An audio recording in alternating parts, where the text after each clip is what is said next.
Am I audible? Am I audible? Gulabji, can you confirm?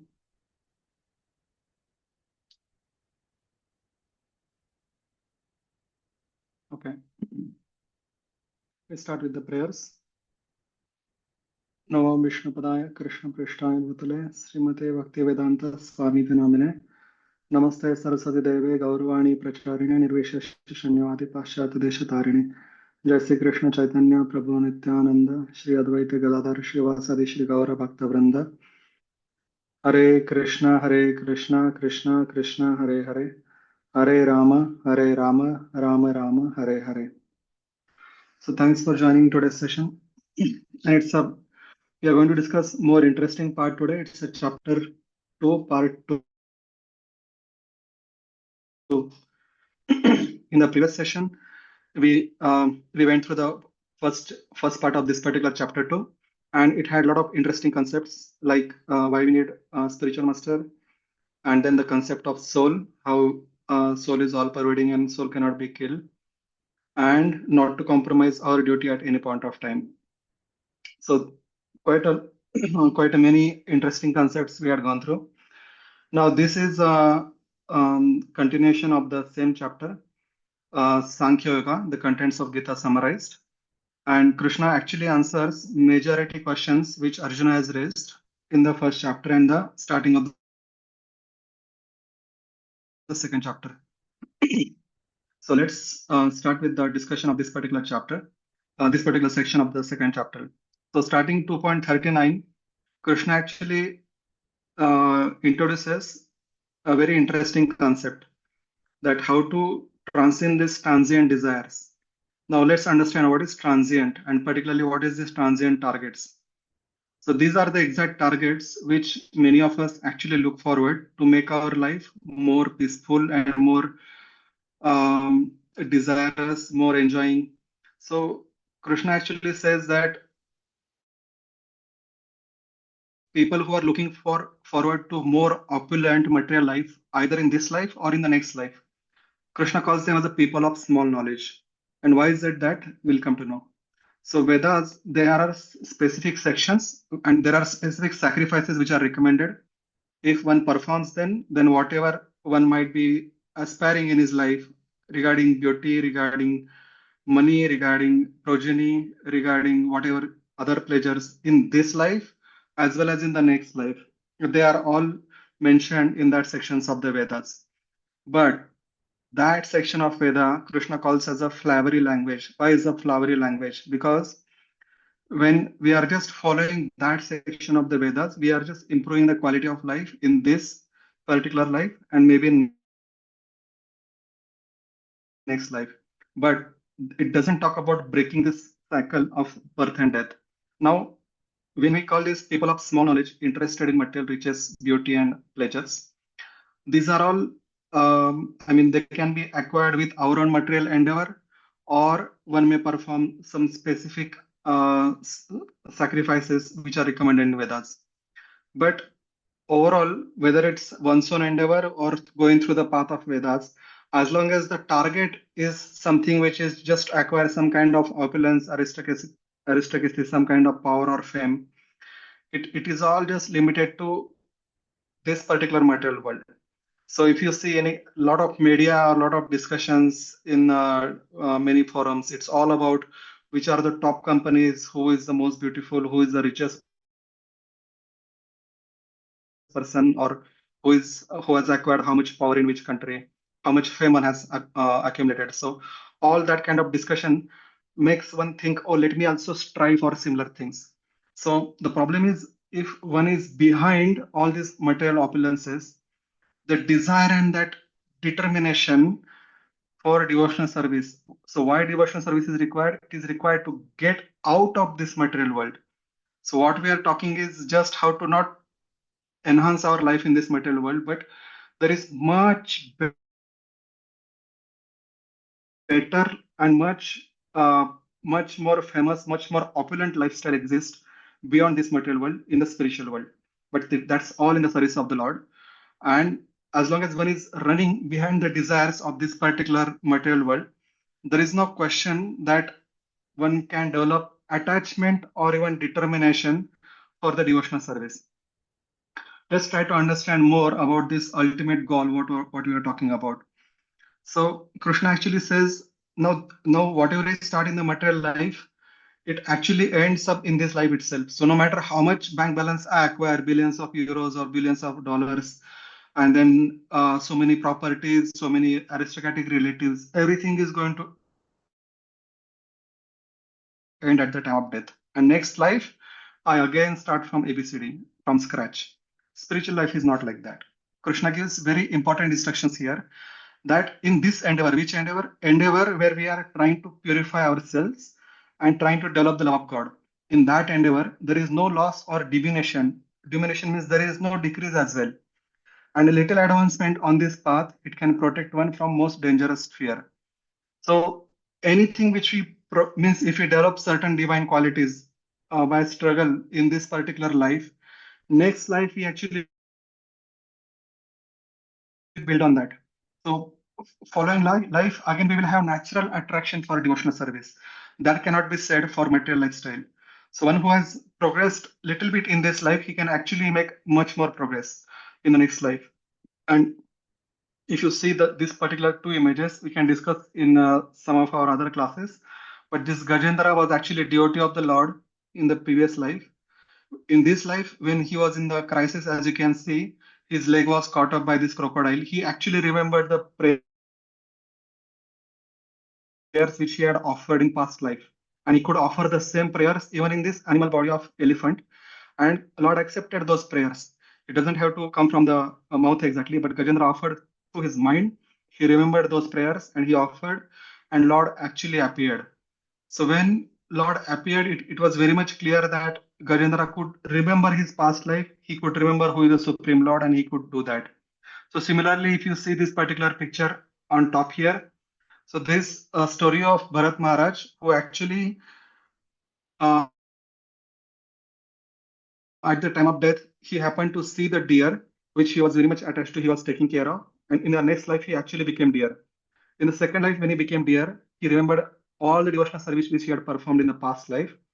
And in the third life, he again, when he got a human form of life, he could pick up from the same platform where he had left in his previous life and build on and perfect his life in devotional service. So as we can see, this devotional service is not like starting and ending in the same life. It actually builds from the previous life, and you can see the qualities, the divine qualities which you see in the people, they had actually carried forward from their past life. Now Krishna talks about this most dangerous type of fear. What is this most dangerous type of fear here? The fear means any point of time we forget Krishna and get engulfed only in this material pleasure. That is the most dangerous type of fear. So anybody who has performed even little bit of devotional service, he will not get engulfed in this material life. Why? Because he has done this particular little bit devotional endeavor, Lord will ensure that he builds on top of that. So his attraction towards material opulence is automatically already gone down. So he has to whatever anarthas or whatever attractions he has to fight, the level of intensity has already gone down because of his endeavors in devotional service. So there are various type of devotional services like chanting Lord's holy name, remembering, applying our intelligence, trying to understand these principles. So when we sincerely practice it, we actually realize whatever has been written in Gita, we can actually start seeing in our day-to-day life. And when we actually realize this principle, we don't have to depend on somebody else telling us or somebody is logically convincing us. We develop deeper connection when we actually practice these principles. So over a period of time, our desires automatically get purified, and the stock of devotional life which we are actually getting built in this life after life, it's actually not just a very linear process, it's exponential process. So the more we get near to the Lord, more we get attracted towards the Lord, we actually get exponentially attracted and we reach to spiritual abode much faster than any kind of material calculation.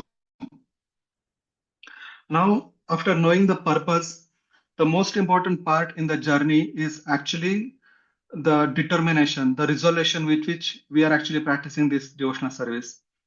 So Krishna says in 2.41, those who are on this particular path are resolute in the purpose. Resolute in the purpose means we are this Vyasayatmika Buddhi Ekaha Karunandana. Krishna is saying that their aim is one. So once somebody has tested this higher test of devotional service, he is no more attracted for any kind of material endeavors. But on the other hand, the intelligence of those who are irresolute is many branched. So those who are on the path of devotional service, automatically their resolution is there because their final aim is to go back to Godhead, going back to the spiritual world, going back to Lord's abode. But those who are not having that ultimate goal, their intelligence is actually scattered across so many branches. Whether I should enjoy this, whether I should enjoy that, he is my competitor, he is my enemy, and so many things is trying to balance. The intelligence of those who are not actually resolute in the purpose of going back to Godhead is many branched. And Krishna says that it's not that one who is going back to Godhead is missing or he is very desolate or he is very um, desperate in his material life. Not like that. Krishna says that all purposes which are served by the small well. What is a small well? The flowery language of Vedas, which elevate one to in this life or next life and all that. So all of that small wells, it can be that means whatever can be served by the small well, it can be easily served by the great reservoir of water, maybe lake or rivers.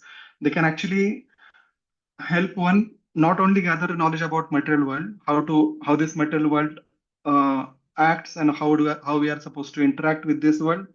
It actually helps them to get out of this world because they know the purpose behind all this knowledge of Vedas. So Vedic knowledge is not about just how to become very opulent in this life and next life, how we can get better birth. Not about that. Vedic life's actual purpose is how to go through this cycle gradually and go back to the spiritual world. If somebody knows the purpose behind this particular knowledge, then actually he is very much laser focused in his purpose and he don't have any confusion whether I should do this, whether I should worship this and that. Am I wasting my life? Not like that. Every step he takes in his devotional life, he knows that it is bringing closer to him to the Lord. Now, interestingly, once we know the ultimate aim, that determination is there. Now, the next is most important the process and the patience and the faith, the most important part. So, let me explain the story what I'm putting here in pictures. It's actually story of Ajamila from Bhagavatam. He had practiced devotional service at some point of time in his life, but later on got attracted to this material illusory or even we can say material pursuits in his life, and he completely forgot about devotional service. So you can see in the first picture when actually he was about to die, he was surrounded by all the Yamadutas because they thought this guy has not, he has lived so sinfully. He deserved to go take it to hell or abode of Yamaraj. But this Vishnudetas, as you can see, these figures, they actually appeared. This was exact time of death when they were snatching his soul out of the body. All these Vishnudutas came and then told that they started telling that he deserves better life because he has performed some amount of devotional service. So this as you can see in the second picture, these Vishnudutas they forbade the Yamdutas not to take his soul. And later on, this same Ajamil, when he was saved from the taking from Yamdutas, he realized how I have wasted my life, how I have wasted my life by pursuing beyond these material aims. And he actually later on practiced devotional life. And then later on, when he was perfected, you can see in the last picture, he actually got the same body like Vishnudetas. And then Vishnudetas again came this time, but not to snatch his soul out of body, but to respectfully take him back to the spiritual world. So this building momentum is very important in this life and having the faith that I can continue the same momentum with the mercy of Lord in next life as well. So Krishna actually gives a very important term called as Buddhi Yoga. So we can translate that Buddhi Yoga as a smart yoga. What is this smart yoga? The first thing of this yoga is we need to have a perfect knowledge. And this perfect knowledge we can acquire from a bona fide source, like a spiritual master, what we discussed in the previous session. So we can acquire this particular knowledge from the, it's not just one spiritual master. Anybody who is bona fide is connected to the parampara, we can listen from them and acquire knowledge from them. Next most important part, apply that knowledge in our day-to-day life while performing our duty, so that we get that deeper realizations. And while applying this knowledge, it's not that we just take knowledge and apply it and make our life better. No, our aim is to go back to Godhead. So it's very important that we develop devotional sentiment in this process. So this smart yoga, what Krishna is talking as a Buddhi yoga in this particular second chapter, is performing our karma yoga, that is our regular duties, on the solid platform of Jnana Yoga. So performing our karma yoga with the proper knowledge of Jnana Yoga while developing the loving intentions of Bhakti Yoga. That is the Buddhi Yoga. And this term, this theme will get repeated in later chapters of Bhagavad Gita as well. So when we discussed about this karma yoga, there is one important secret, because this, as you can see, this chapter is actually summary study of many concepts. Krishna actually touches this karma concept very shortly. Now, later chapter 3 and 4, we have the karma yoga and action in Krishna consciousness in more depth. But Krishna has summarized karma yoga in these 2 verses. And it's very important. It's very famous verse also, like karmanya vadikaraste ma phaleshu kadachana ma karma phala heturbur mate sangotsva akarmani. What it means is, you have a right to perform the prescribed duty. Now let's look at this, the last 3 lines which I had written here. Right means it's a earned responsibility to perform duty. So we have acquired certain type of knowledge. We have invested our energy in learning certain things. So it may be doing job, it may be doing certain duties at home, or it may be taking care of someone. So we have that responsibility because of our specific positions, qualities, qualifications, and skills which we acquired to perform that duty. So since we are now at that level to perform the duty, we should perform duty. But Krishna is giving very important concept here, but with no intention to enjoy fruits or results of action. Why? Why? Because the all karmic reactions one may acquire is not by performing the duty, but it is the intention in which one is performing duty. If once somebody's intention is right, then even though he might be performing very terrible duty, he'll not get karma out of that. The example which we saw in the last chapter, in the last section, is the doctor. Although he might be having knife in his life and cutting the body, but his intention is to cure the person. So with that intention, if he's cutting the body, he'll not definitely not get any karma out of that. But if any thief, if he's while running away, he's trying to cut somebody's body, definitely his intention is to harm, and he's going to get karma out of that. So we have to perform our duty with the no intention to enjoy the results of action. So with that intention, with when we are detached from the action, then we can be really equipoised in success and failure of the final result. So we have to perform duty with the no intention to enjoy the final result, and equipoised in success and failure. That state of consciousness, when we are equipoised, at that time it is called as yoga. Why it is yoga? Because we are actually at that state of consciousness, we are connecting it to the Supreme Lord. So when we know that I'm performing this duty, by doing this duty, first thing is I'm fulfilling my responsibility. I'm developing very specific qualities which Lord wants me to develop by going through this situation. And I'm not intending to just enjoy the end results. By going through this situation, I'm going to develop the qualities which Lord wants me. And by developing these qualities, I can serve the Lord better. So that connection gets established. That is the secret of performing karma yoga.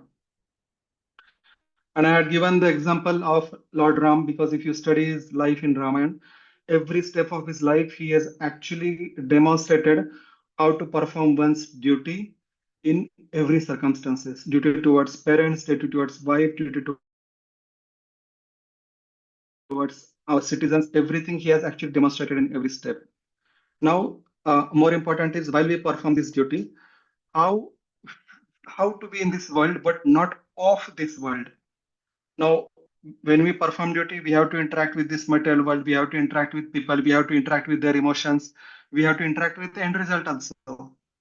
So, Krishna actually gives very interesting formula that uh, man who is engaged in devotional service, he rates himself both good and bad reactions even in this life. So when we are performing the duty, if our intentions are devotional service to the Lord, you remember that connection, Karma Yoga on the solid platform of Jnana Yoga with the intention of Bhakti Yoga. If we are with the intention, our final intention is to please the Lord. When we are connecting to the Lord, automatically we don't acquire any kind of karmic reaction, neither good nor bad. Even good reactions, they ensure we continue our life in this material world. And bad reaction, of course, in this world or in hellish world. But when we are performing the action with the intention of loving devotional service with the pleasure of the Lord, we are definitely not gathering any kind of karma. And the second verse which is quoted here, one who is in the material world, one who is unaffected by whatever good or evil he may obtain. That is the end result, what we discussed. Neither praising it nor despising it. That means no matter what result comes, it's not that you are just attached, you are neither glorifying it nor you are despising it. Such a person is firmly fixed in perfect knowledge. What is a perfect knowledge? He knows that I'm doing this duty for a certain responsibility. I'm going to develop some specific qualities which Lord wants me. In fact, I'm not performing this. As you can see, the latter chapters, this whole action is actually performed by material modes of the nature. And as a soul, I'm actually detached from all these actions and results. So all this perfect knowledge one can actually realize when he performs his actions in this particular consciousness. The next part, very important verse. And though the embodied soul may be restricted from sense enjoyment, now the thing is, when we are talking about getting detached from the end result, not enjoying end result, how is it possible? The taste for sense object is still there, and struggle with mind is always going to be there. I'm going to perform this action to enjoy the results. And how to get rid of that? It's not possible just by mental speculation or some artificial detachment from the end results. Krishna says that seizing such an engagement by experiencing a higher taste. So, what is that higher taste? When we actually engage in devotional service of the Lord, when we experience the reciprocation of the Lord in our life, that higher taste, that experience of the Lord in our life, it helps us to fix in our determination, fixed in our consciousness, get detached from any kind of end results. So that is the secret what we are discussing here. So detached engagement is equal to dutiful engagement plus knowledge of engagement. So engagement means dutiful engagement. We have to perform with our full capability, full skills, full consciousness, focus. At the same time, how to become detached? Knowledge brings that detachment. When we know that we are not the doer, when we know how this action is being performed, when we know even we are not entitled to enjoy the end result, all that knowledge brings the detachment. So detached engagement, what Krishna is saying that we have to perform our duty as if everything is depending on us, dutiful engagement. At the same time, we should know that when end result comes, I am not the doer. That knowledge of engagement, it helps us to perform detached engagement. This is very tricky concept because Arjuna is going to fight a war, and Krishna wants Arjuna to fight this entire war in this particular consciousness. Detached engagement, fight with full capability, full skills, but be detached from the end result. That's what will ensure that Arjuna does not gather any kind of karma, even he kills literally everybody on the battlefield. At the same time, if he's thinking that I'm following instructions of the Lord, then automatically that connection to the Lord is established. So he is performing karma of his Kshatriya of that killing in the battlefield on the solid knowledge that what Krishna is giving him, and with the loving devotional sentiment that this is what Lord wants me to perform and it will help me to fulfill the Lord's mission. So Krishna wants Arjuna to perform his actions in this mindset. Now, in the latter chapter, there are two more slides to go, and they are quite interesting slides. Now, when we talk about the karma, when we talk about getting detached from the karma, it is very important concept of sense objects and how this entire process of getting attached to the sense object works and at what point we should get detached. So don't look at the pictures to start with, focus on the text first. So understanding and avoiding this vicious cycle, it's actually very, very important. What vicious cycle we are talking about here? Now, contemplation on the sense object. Now, it can be anything. It can be something which you want to watch, something which you want to taste, touch, hear, whatever it might be. All these sense objects, when we are trying to contemplate on that, what happens is more we contemplate, the thought becomes very, very strong and we get attached to that thought. I need to execute this thought. Now, this lust means not just what is being discussed in the material world. It's lust means actually it's about very intense desire that I have to get this. So much time I'm focusing on that thought. How can I enjoy this now? I have to execute that. Now the problem is end results are not in our hand. So lust may get fulfilled, may not get fulfilled. But in either manner, when we are attached to that thought, whatever result comes, it is actually disastrous. So when the lust gets fulfilled, we develop more intense desire, the greed.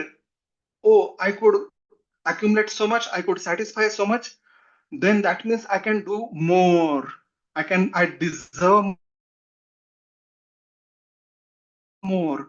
So that greed which develops by fulfilling lust, it's actually just propels one to perform more sinful activities, contemplate more on the sense object, develop very deep attachment to that, and just run behind fulfilling this kind of lust.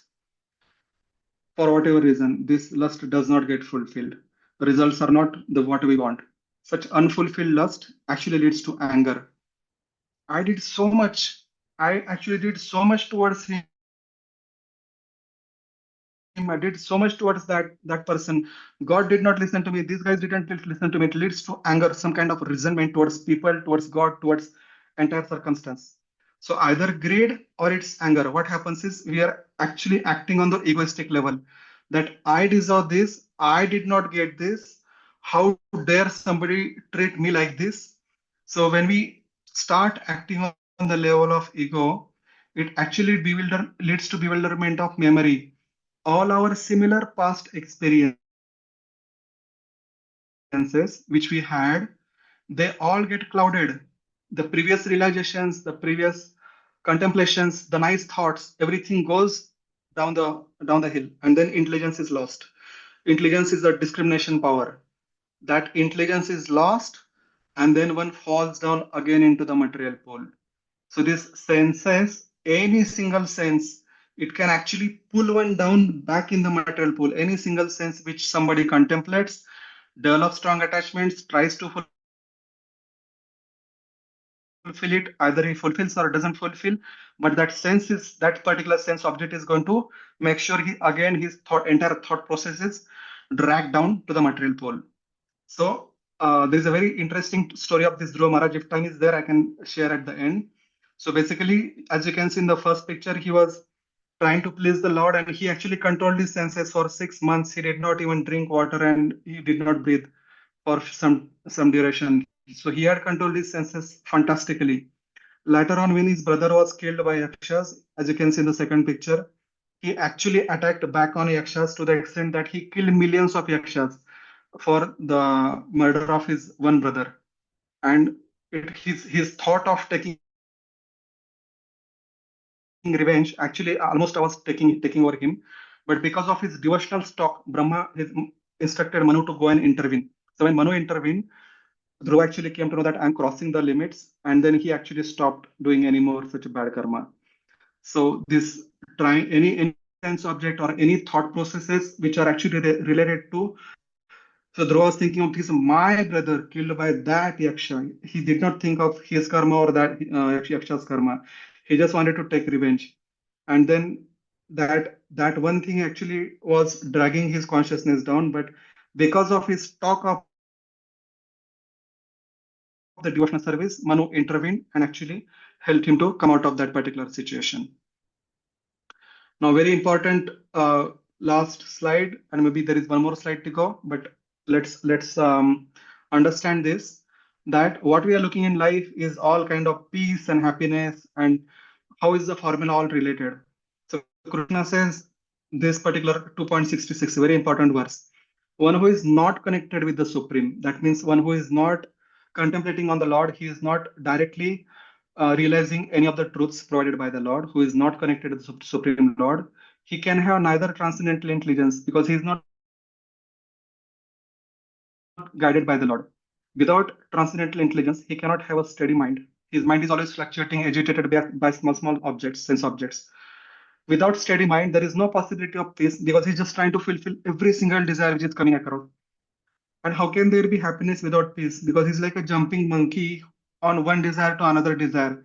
There is no question of happiness in his life. So everything starts with the connection to the Supreme. If he's not connected, there is no question of guidance, no intelligence, no steady mind. Then we are just agitated all the while. There is no question of peace and no question of happiness. And we discussed that even a one roaming sense on which the mind contemplates, on which mind focuses, it can drive away man's intelligence. So Krishna talks about steady intelligence, and it is possible when senses are restrained from their objects. So Krishna is actually saying that we these two paths, we have to restrain our senses and we have to develop that connection to the Lord. Both the things are important. And in the last slide of today's discussion, let's understand this concept that so many desires are coming. As you can see, the waterfall on the right side, Niagara waterfall or whatever it might be. But so many desires are entering. Krishna gives that example here, that so many rivers enter into the ocean. Imagine every stream is like a river. So many rivers are entering into the ocean, but ocean is always still. You never find ocean has become too much full and then it is crossing its boundary, not like that. So Krishna expects that so many desires might coming to our mind, but we should develop this art of tolerating all these desires and not try to running away to satisfy every of these desires. So one who is free from many of these desires, who are actually originating from the sense of proprietorship, sense of false ego, anybody who can tolerate such kind of desires without getting agitated, he only can achieve the real peace. So if one can situated at that time of death, because it actually Krishna says that till the time of death, so many desires are going to flow in our consciousness. But if we choose, okay, this is the right desire which helps me to progress in Krishna consciousness, it takes me closer to the God. Let me fulfill this desire. Let me serve devotees. Let me develop this quality which Lord likes. So when we select our desires and work towards them and do not get agitated by so many other destructive and disastrous desires, which actually take us away from the God and take us toward just enjoying sense objects, continuing our life in this material world, forget about going back to the Godhead or getting out of this material world. So if we can park aside such desires even at the time of death, and please remember, as we had given example of this Dhruva Maharaj, if or Ajamil, if we had performed some kind of devotional service, help will come. Through devotees, through Lord, help will come. And that help and with internal desire, one will be able to enter into the kingdom of God. So thank you so much for your patience and your attention. And we come to the last part of this section. So if somebody has any specific questions, please ask. We can discuss it over.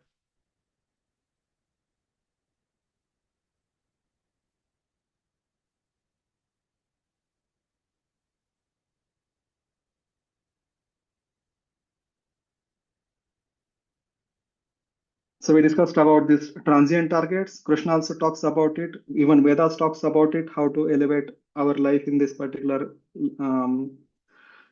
increase the quality of life in this life or next life. But that they are all transient target. They don't solve the problem of birth and death. Then we talked about ultimate goal, what it requires, what kind of resolution is required to sustain that particular goal, how to build the momentum in this particular life, how to perform the smart yoga, that is the Buddhi yoga. Then we discussed about karma secrets, performing karma without intention of enjoying the results. Then also we talked about how we can be in this particular world, but our consciousness, how it can be out of this world. If we are not attached to the sense enjoyment, then we are actually in the spiritual world. Means detached from sense enjoyment and attached to the Lord. Then we are, although body might be in the material world, but soul will be in spiritual world. And we discussed about this particular verses from 60 to 63, where the vicious cycle of contemplating on sense object, how it drags down our consciousness. We also discussed importance of developing connection to the Lord, without which it is not possible to have any kind of peace and happiness. And then we came to this last slide where we have to tolerate so many sense enjoyment desires, and then we have to maintain that connection. That connection will help us at the time of death. So that was a quick summary. We have still 2 more minutes to go. If somebody has some questions, you can talk.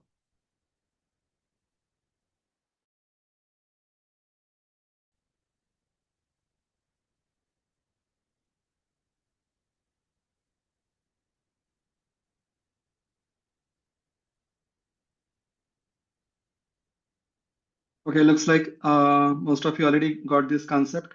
But any point of time, if you have some questions, feel free to post them onto the Gita Lifestyle group as well, so that I can cover them as a part of my next group discussion, next session. And in the next session, it's actually very important and very elaborate part on discussing the Karma Yoga. It's not just doing our duty or just acquiring a lot of money. That is not the Karma Yoga. So there are very interesting secrets of Karma Yoga, which will be discussed as a part of chapter 3. And I'll try to cover that in the next session. I request all of you to please be present. And if you have any questions from today's session or next session, you can ask in the session itself, or you can post it on the group. So thank you so much for joining. We'll end up today's session by chanting 3 times Hare Krishna. Hare Krishna, Hare Krishna, Krishna Krishna, Hare Hare, Hare Ram, Ram Ram, Hare Hare.